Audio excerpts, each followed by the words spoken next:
I experienced a personal situation 2011 where I went through love trauma.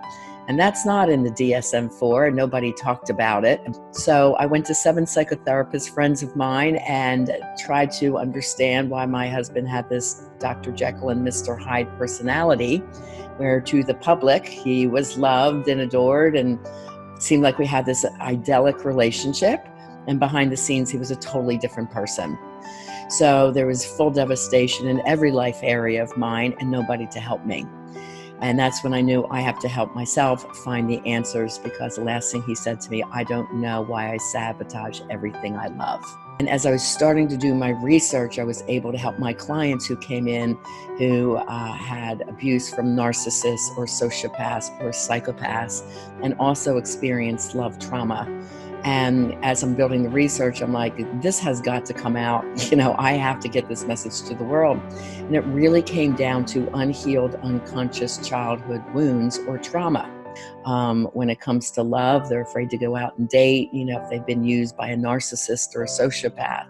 They're afraid to trust, open their heart. They're very paranoid. And then there's other things that come up, like, just emotional triggers. Why are they jealous when that their partner reassures them all the time, and they can't put concrete things on there? Well, I should trust my partner. He's not giving me any reason, but I feel jealous all the time.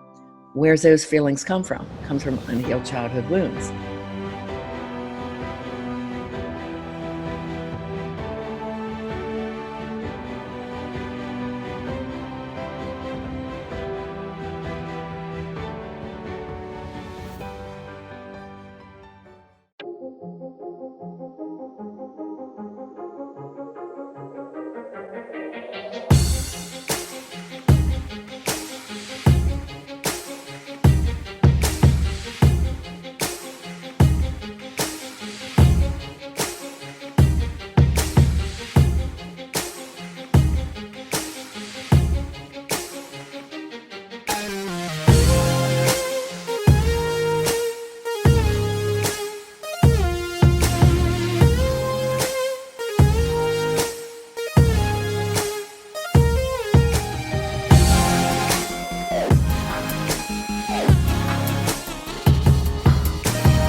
This is American Real. I am Roger Brooks. My guest today is Riana Milne. Riana, welcome to the show. Hi, Roger. Thanks so much for having me. Hello, everyone. It's nice to be here. You're in sunny Florida, we see. I am. Love it. I'm cheating a little bit. It's not actually that sunny today. It's my background. But yeah, can't complain with 73-degree weather. It's wonderful, especially this time of year. That's right. So tell us a little bit.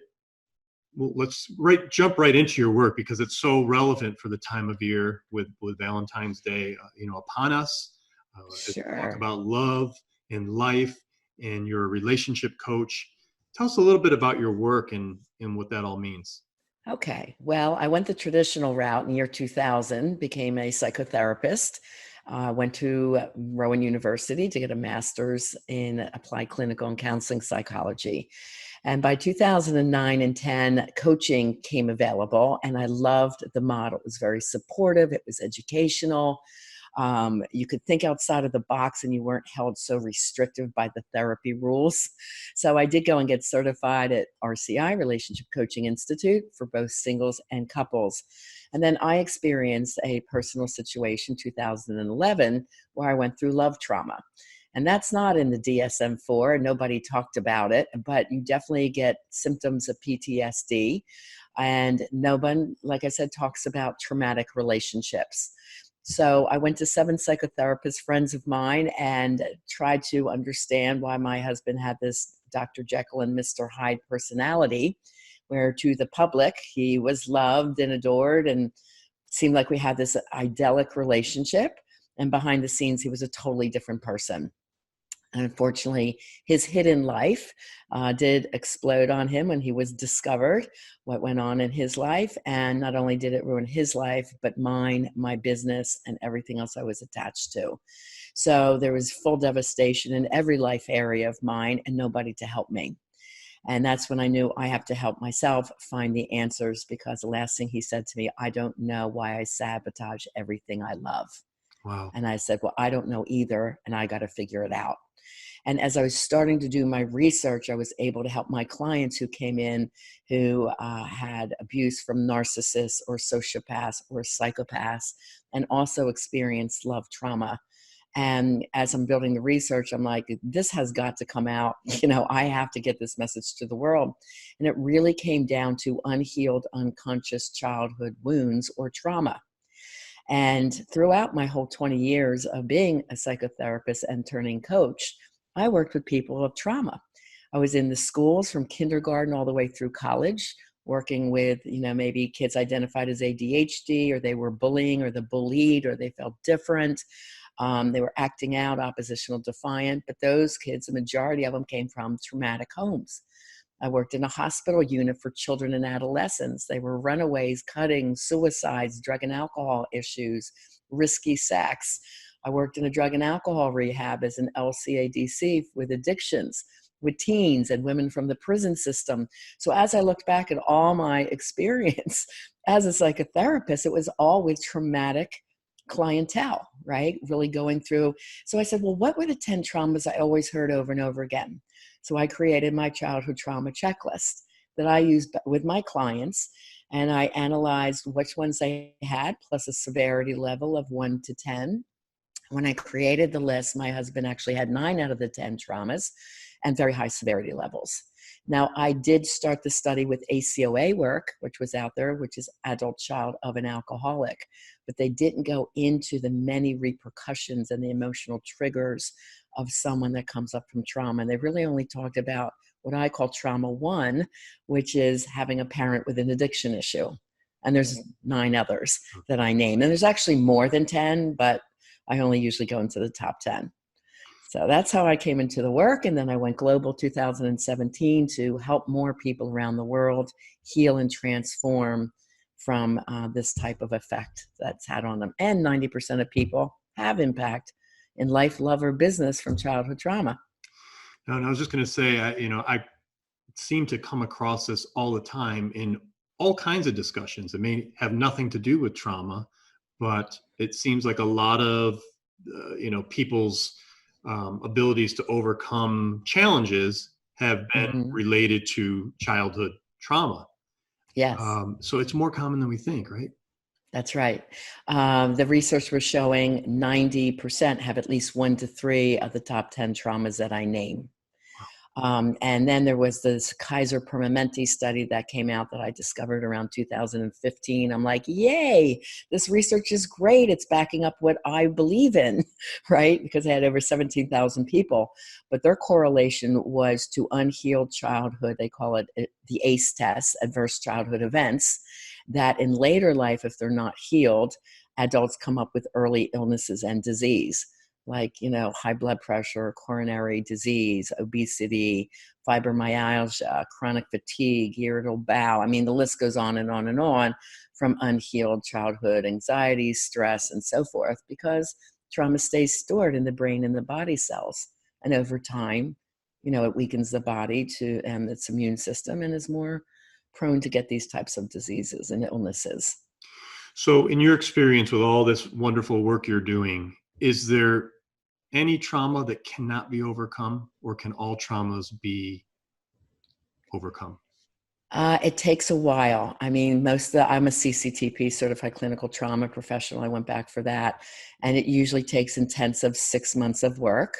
So that is my ideal program that I have at the diamond level. But it does take, it's like a new mindset, and reparenting the clients and letting them know that they don't have to stay stuck in their fear-based and negative thinking. When it comes to love, they're afraid to go out and date, if they've been used by a narcissist or a sociopath. They're afraid to trust, open their heart. They're very paranoid. And then there's other things that come up, like, just emotional triggers. Why are they jealous when that their partner reassures them all the time, and they can't put concrete things on there? Well, I should trust my partner. He's not giving me any reason, but I feel jealous all the time. Where's those feelings come from? It comes from unhealed childhood wounds. So I usually go into what the top 10 traumas are, and then how that comes out and shows up in many different areas. And then it also shows up in business, with people afraid to take a risk, to grow their business or to invest in themselves in coaching. It's like, well, it worked for them, but it probably won't work for me. That feeling of unworthiness, or I can't do it. So they may stay in that 9-to-5 job that they hate, but it's secure. These folks really tend to crave security. They crave love. So that's why initially they may be very swept up in a love relationship. But people of trauma attract people of trauma. So it could be a whirlwind in the beginning, like a lot of romance and texts and flowers and attention. And people that didn't have much love growing up crave that. They love that. It's like, wow, the perfect partner. And then the studies show about 4 months into 1 year, or when the relationship gets serious with an engagement, moving in, a marriage, or a baby, then things quickly spiral or change. And you see the mood disorders or escalation of addictions, drinking or smoking pot or whatever it is, to calm their anxiety. So there's all kinds of ways this shows up. Sure. I'm sure. It's just, I have a lot of things going through my mind, all kinds of questions. My first one is, how many people on average are successful in that 6-month time frame? Are you able to, is it a large majority? Yes. Yeah, I would say 95%. I have a 150-page workbook. So there's interactive exercises. They answer the questions. They get them back to me by how they answered is what I know their fears and their thought patterns are coming from.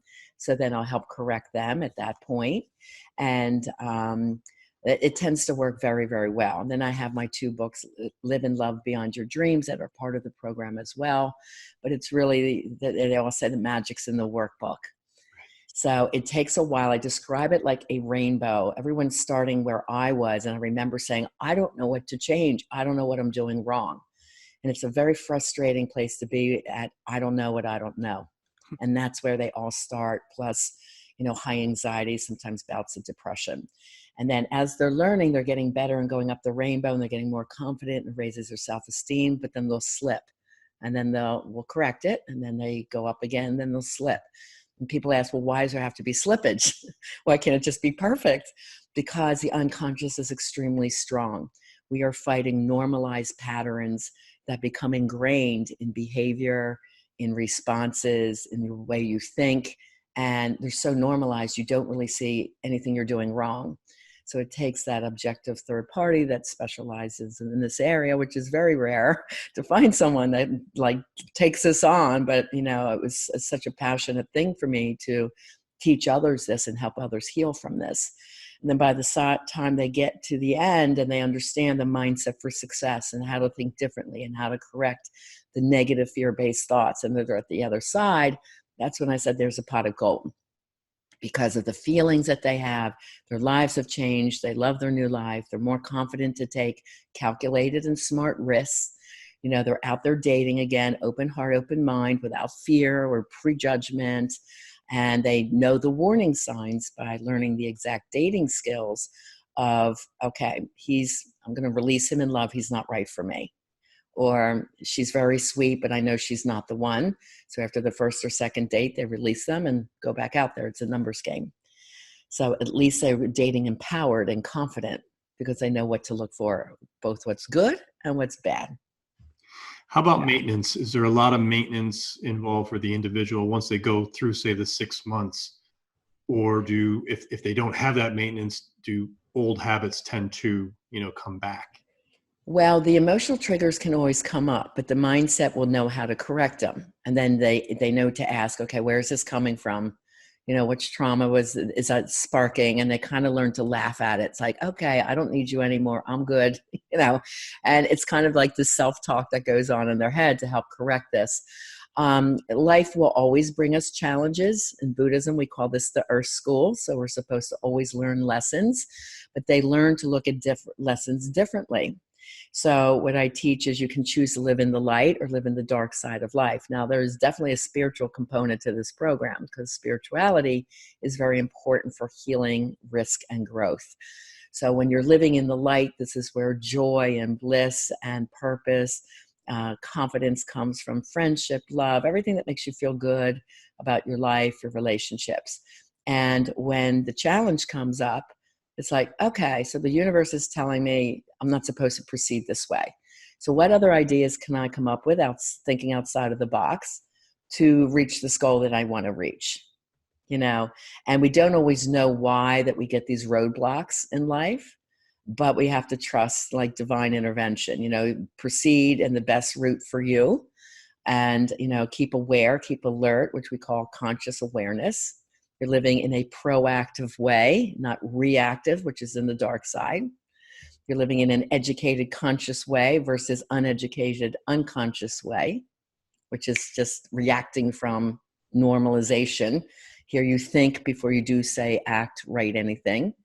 So it's a very conscious way of being, and it becomes, not normalized, but it becomes a pattern, right? It becomes just everyday life then. So yeah, once you learn this mindset for success, you will have it forever, and it will become your way of thinking, being, acting. It's great. And those are all the tools that you teach throughout this 6-month program. Yes, that's correct. Great. So what if someone is either listening to this or, comes upon your work and sees that, they may only have a couple of the symptoms, so to speak, like not at, a 10, but they're at a 3, right. How does that play into it? Well, if they only have a little bit, then we have to look at the severity levels and what's going on in their life that they're upset about. So let's say, here's a good example. I had a beautiful African-American girl in my office, and I went through the first 6 traumas. She goes, nope, I didn't have any of this in my family. Then number 7, which is one of the most popular, is personal trauma. I said, this is where you might have been bullied at school or didn't feel good enough. You didn't measure up. She goes, oh, that's it. She goes, I went to a nice school, but I was the only African-American girl there. I never fit in. I was always teased and bullied. I was always made to feel different. People didn't want to be my friend. And how this was coming out in her life was she was always very jealous of her boyfriend, to the point where she eventually pushed him away because her sense of worthiness was still stuck in her trauma, negative thinking. Right? That she wasn't good enough. She wasn't pretty enough. She didn't fit in. She wasn't one of the cool kids. So personal trauma could also be around a medical issue. If we were born with medical concerns, let's say the little boy that had asthma couldn't be on the football team, so he was teased. Or you might have even you might have been identified as ADHD in schools, and you felt different. You had to be pulled out to go to special classes. That I know, I worked in the schools. I know how kids feel when they feel different. It's a horrible way to be, and when kids tease and bully, I ran the anti-bullying programs in my school. So those were all my kids, those that were traumatized, but most of them came from, like I said, homes where they didn't feel so supported and loved. And they came into this toxic environment of being teased as well. So this example you gave where the woman had one of the symptoms, I guess, then you just solely focus on that. But her severity level on a 1 to 10 was like a 9, and it was all her childhood life. So if it was only maybe middle school for 2 years, and then by high school she acclimated and she was fine and had good friends, it would start to been healing, but it never really healed for her. And the other thing, that it's usually more than one. Another thing, her father was in and out of her life, which is abandonment. And there's also something that's called emotional abandonment. A parent could be there, but not involved with you, or very rigid and not loving and cold, and you're always vying for their love. So someone that has emotional or physical abandonment may stay in a relationship longer, even though consciously they're like, this guy's no good for me, I got to leave him, but they can't stay. Or clients in this type of relationship will break up and go back an average of 7 times before they say, I'm done. because that pull for that love due to unhealed abandonment is so strong. So again, it's really the combination of what's showing up and the severity levels, and then what's showing up for them as adults, that we have to dive deep and correct those patterns. And I can't help but think that each of us would have something on that list, right? That Yeah. could show up. And I think that's why so many of us are into self-help and personal development and personal growth, that we're trying to make ourselves better, but we all have something from our childhood or our past that I'm sure it's Yeah. showing up in our adult lives.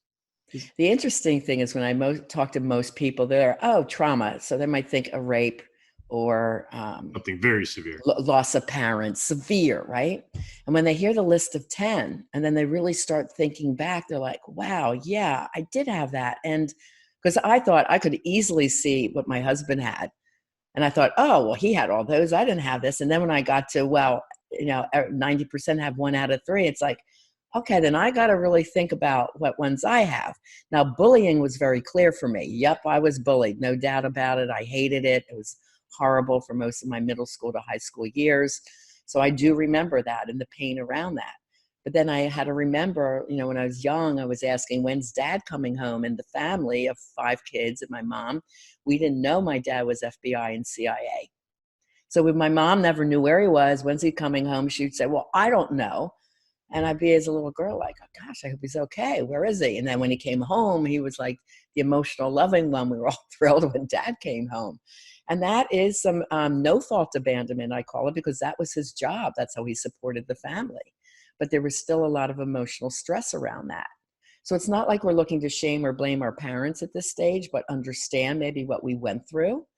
My mom was a tough German woman. She taught us to work hard, and she didn't say the words, I love you.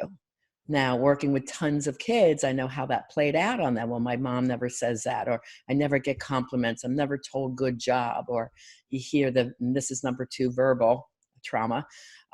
You'll amount to nothing. You're no good. Not going to college. I'm not wasting my money on you. You'll never, make it in college. Those kinds of messages that kids get, was not on the Kaiser study. They missed a lot. They did not have abandonment. They did not have bullying.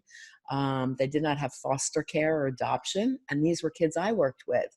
So it was interesting where my list existed and I saw their list. I'm like, oh, wow, our lists don't match. A couple did. Like with addiction, they said stated drugs and alcohol. Well, I'm an addictions counselor and I name 11 of them. Drugs, alcohol, sex, meaning you knew your parent cheated, porn, hoarding, gaming, eating, spending, workaholism, right? TV watching. So, there's different ways that parents check out to handle their own stress and then leaving that child. Now think of all the computer usage, right? Parents are on Facebook for hours and the kids are just sitting there, or they give them their own machine. Here, take the machine, be quiet, or the computer, the little mini games they give to a 2-year-old. So that's checking out. That's not engaging. So these have become very much habitual in today's world. And then when these kids are going out trying to connect for job interviews and so forth, they don't really have those skills. Mm-hmm. No, I was going to say, and that's so new, in the last, decade or so, that we probably haven't even seen the worst of it yet, of what that. I'm starting to see it. I have a lot of parents now signing up their kids, what I call for life transition coaching. The kids are scared to death to go to college, from high school to college. There's so much pressure. Can I make it? What am I going to study? What if it doesn't work? What if I can't get a job? Like there's all this pressure. And then when they do get out and they can't find a job, I work with those kids too. So to help them feel empowered and confident and go for the dream job that they really want. So I'm seeing more and more of that today. Yeah, no, and more I think about it, and here I understand there's a fairly large number of kids that start college away from home and then are coming back and going to a local school just because they're not really mature yet or ready for that step. Their confidence and self-esteem is not where it needs to be able to handle that type of transition. And then, which is really neat, a lot of parents sign up the kids in the senior year And then I'm with them as they go off to college. And that's the beauty of being a coach. You know, it's all through computer. So I'm with them in that transitional period, and it helps them set themselves up for Yeah, I success. could see that being very helpful and Yeah. purposeful for them. So we're in this season of love in the month of February. For people that are in a new relationship, and they may be in this honeymoon period, as you stated, where things are great, and then they start to see some signs, Hmm. and maybe it's in themselves, maybe it's not even the partner. What Right. tips do you have for them? Either way, what do people do? Where do they go to? Well, a really good test to take is free right on my website, rianamilne.com. It's called the Red Flags Dating Checklist, or you can do this if you're with a partner or married. And it's about 36 items to see if you're seeing any of these red flags. It's a great list to have. There's also the childhood trauma checklist is on there, the ACOA test, and one for couples is on there, and for singles for relationship readiness. So these are great free quizzes that you can take. The important thing is don't rush into anything. You know, the first 90 days is the bliss period. Everyone's on their best behavior. So take your time, keep dating. You know, don't go out on one date and say, that's it, I'm not dating anyone else. Keep your options open. You know, ask the questions. I mean, it is really a psychological and emotional edge that I teach my people. There are certain questions they should be asking that help assess the degree of traumas that that person in front of them may have and whether they're healed or not. And I can give you an example if you'd like, and that would be kind of clarifying this. I had a woman going out on a date, and she said he was great. He pulled out the chair, asked her if she wanted something to eat as well as a drink. You know, he seemed very excited to meet her. They were having good conversation. So she thought, I better get into my question asking. So she goes, so tell me about your parents, right? Well, usually one of the first questions. And it's very conversational. And he said, well, my dad died. You know, my dad, when I was growing up, he was an alcoholic. So for many years, we didn't get along. It was a very toxic, you know, angry household. Well, now she knows this is, okay, this is a severe one for him. But he goes, by the time I was 15, he finally stopped drinking, and he made a lot of effort to make up that relationship with me. And, you know, we traveled a little bit and fished as we got older. And, you know, I miss him. You know, I'm glad he could turn his life around. That's a sign of healing. Okay. Then he goes on to his mom. He goes, well, my mom drank too. And God, she's still in the retirement home. If didn't have to go visit her, I wouldn't. You know, I haven't talked to my mom in years.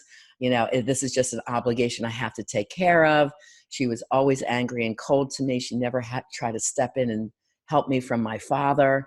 So I blame her. She should have stepped up for me. This is what we call in my book a mother hater. You know, not a psychological term, but a simple one to understand. So if the man doesn't have love and respect for his mom, or vice versa, the daughter with her father, this is the first opposite sex parent that they're supposed to have a good love relationship with.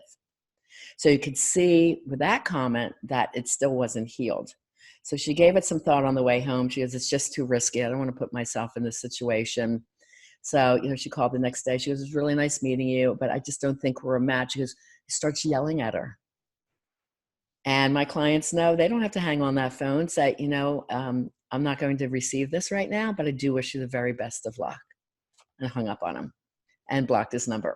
You know, so there it is. I mean, and then she just walks away with confidence, knowing she totally handled the situation. She knew what to look for. She knew what questions to ask and what answers are good for her or not good for her.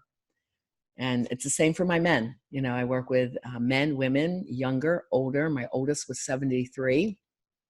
Just graduated a girl who was 17. She came to me. So I usually work from 16 and up, and straight as well as LGBT singles and couples. Fantastic. You're helping so many Yeah. people, and it's just wonderful Thank work, you. Rihanna.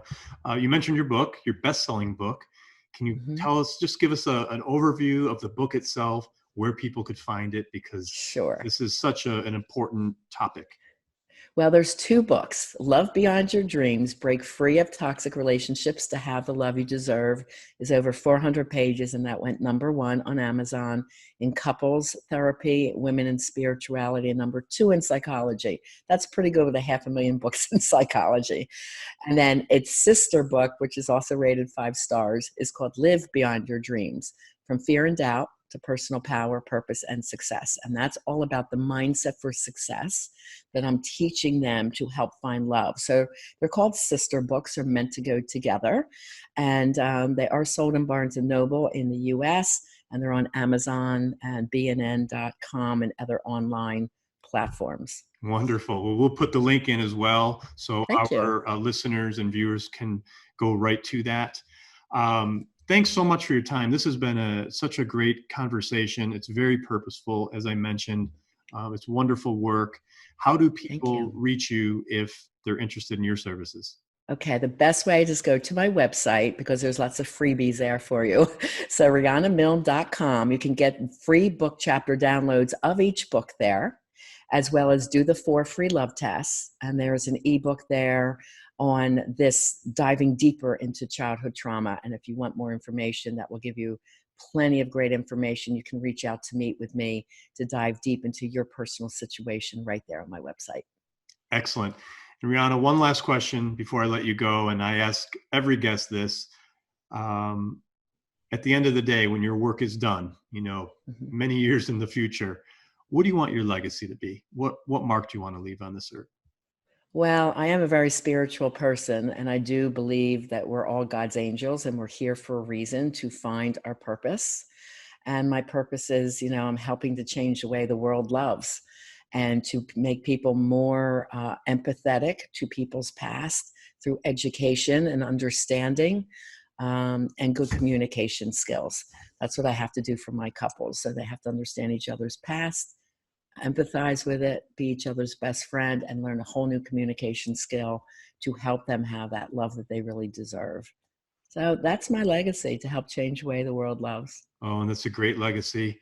Riana, welcome to the American Real family. Thank you so much for your time. Thank you. And we'll be staying in touch. Thank you, Roger. Thanks for tuning into American Real.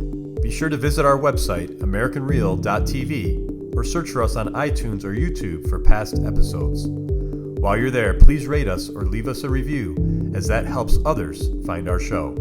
I am truly grateful and appreciate all of your support.